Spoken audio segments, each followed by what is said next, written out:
Welcome to the School of Love, the place where miracles are normal.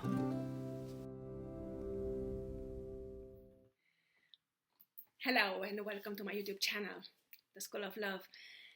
My name is Maria and I'm helping people discover their inner potential for love towards oneself and towards the others. In today's episode, I invite you to a new talk on the topic included in a series, Think I Wish I Knew When I Was Younger. This is a series in which I explain on 5 levels, various elements, various phenomena of life, which unfortunately we learn about way too late in life. At least this was my case. And today I'm going to talk about self-sabotage. I shall start with a definition. So what is self-sabotage? Self-sabotage is when we want to do something. We know that something is good for us, but instead of pursuing it actively, and instead of doing our best to achieve that thing we think is good for us, we actually end up doing harmful things, which turn out to be the worst possible things which could be done in order to achieve the thing we'd like to achieve, or we know it'd be great if we could achieve it. Let's take for an example. Let's say you would like to have a nice relationship and to get married one day, and you meet a very nice person. Let's say you're a man and you meet a very nice woman. Let's say you're a heterosexual man. For the sake of exemplification, let's keep it as plain, as traditional as possible. And you meet a nice woman. And, well, she's pretty enough. She's hardworking. She has her own place. She has her own job. She's very hard. She's taking care of herself. He's nice. He's nurturing. She's kind. She's nurturing. She's essentially very close to being perfect. And at the beginning, you do pursue her, and you have chemistry. And in time, it turns out you also have a specific degree of compatibility. But at some point, you just start to be annoyed by things like the color of her nail polish. No joke. I know someone very close to me, unfortunately, who was very annoyed by the color of the nail polish of his ex-girlfriend, at the time girlfriend. Or you start not to dislike the way she carries her hair, she styles her hair. Or you start to criticize her spending habits in spite of the fact that it is her money. And by criticizing her, by making her feel uncomfortable, you push her away. As natural as it can be, that she will just start to avoid dealing with you because she feels uncomfortable. She feels uncomfortable due to these things which start to pile up and which start to gradually accumulate and annoy her and make her feel insecure and make her feel less than enough and start triggering her. And everybody has his or her own past, so it's nobody's perfect, nobody had a perfect past, and so on. This is a typical example of self-sabotage. Or let's say you want a new job, you apply for a new job, and they say for this job we have an interview, and you read online, or you talk to your friends, and your friends say, for this kind of job, for the interview, you have to dress very nicely, very neatly. You have to dress, and very elegantly. And instead, you go there with flip-flops, and with the unkempt hair, and very sporty. This is again a very typical example of self-sabotage, where you do things which you know on a conscious level that they're wrong, and people around you tell you it is wrong, and you see in the reactions of those involved, let's say in the case of your girlfriend, that what you're doing is wrong, but you don't stop it. You keep on doing it. And in the end, you sabotage your goal, in spite of wanting it very dearly. There are very complicated mechanisms, psychological mechanisms beneath this type of behavior. And in the next couple of minutes, I'm going to explain how to deal with it. I'm not going to delve into the psychological mechanisms which make us self-sabotage ourselves. Yeah?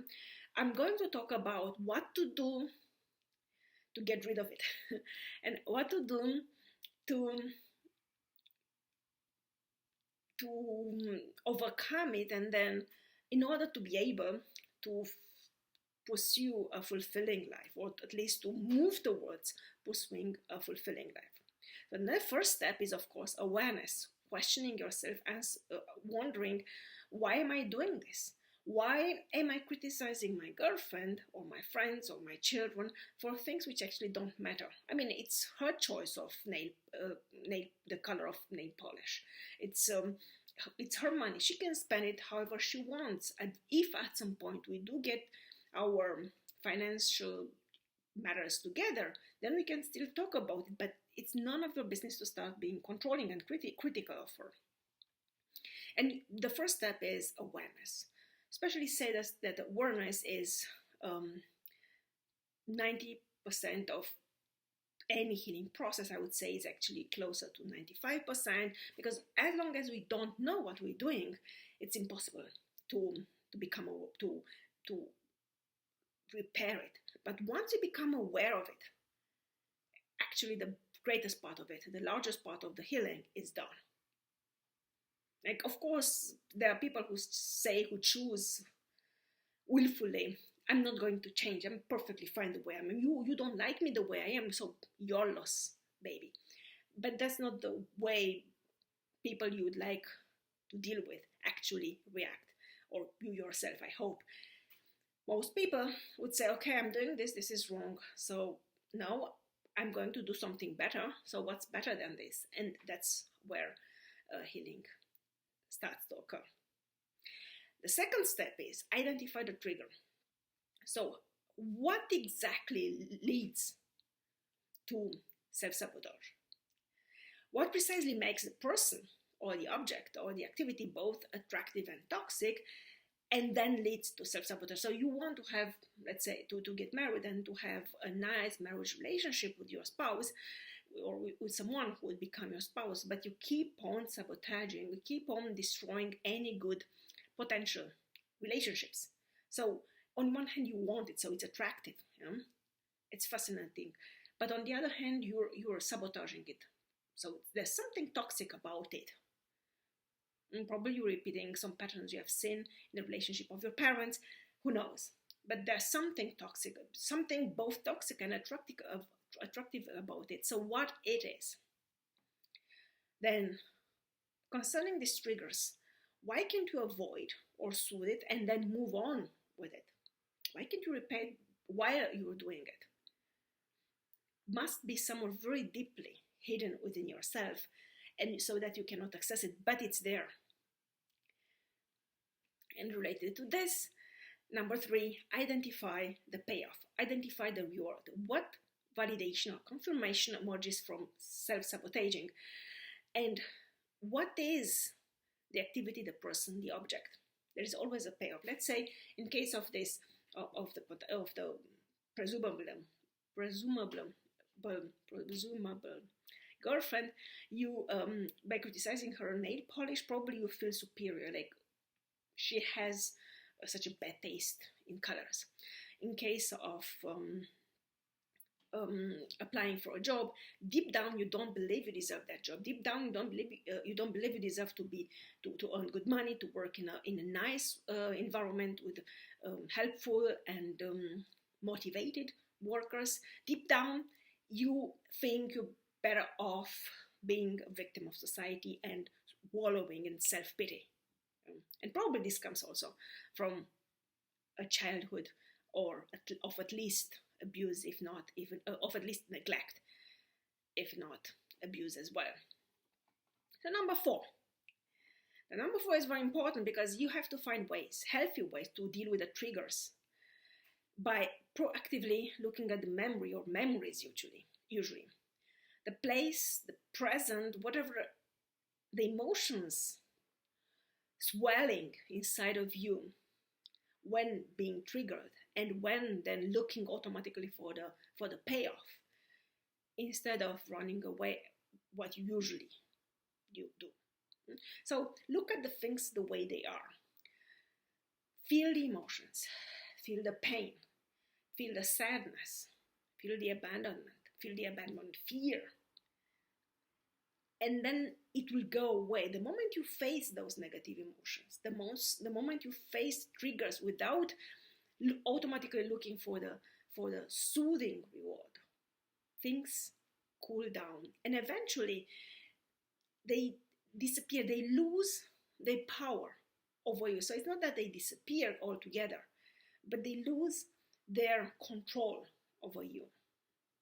Number 5, which people seldom talk about, is be grateful for that lesson.